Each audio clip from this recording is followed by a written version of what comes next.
اور ابھی آپ کو بتائیں کراچی میں بارش سے متعلق محکمہ موسمیات نے اہم پیش گوئی کی ہے۔ بارش کا سلسلہ کب شروع ہوگا، اس حوالے سے محکمہ موسمیات کے ترجمان کا اہم بیان سامنے آیا ہے۔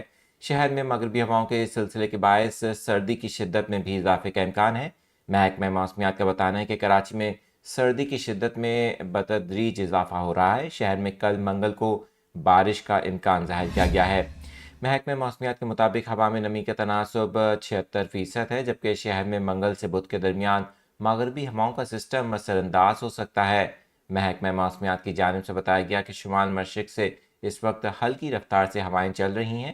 شہر میں آج زیادہ سے زیادہ درجہ حرارت 26 سے 28 ڈگری سینٹی گریڈ تک رہنے کا امکان ہے۔ شہر کا درجہ حرارت کم سے کم 12 ڈگری سینٹی گریڈ ریکارڈ ہوا ہے، جس کے باعث سردی کی شدت میں اضافہ ریکارڈ کیا گیا۔ آئندہ 24 گھنٹوں کے دوران دن میں موسم خشک اور رات میں سرد رہنے کا امکان ہے۔ ترجمان محکمہ موسمیات انجم نذیر کہتے ہیں کہ کراچی میں 30 دسمبر کی رات ہلکی بارش کا امکان ہے۔ حیدرآباد، بدین، ٹھٹھہ، میرپور خاص اور تھر پارکر کے کچھ علاقوں میں بھی بارش کا امکان ظاہر کیا گیا ہے۔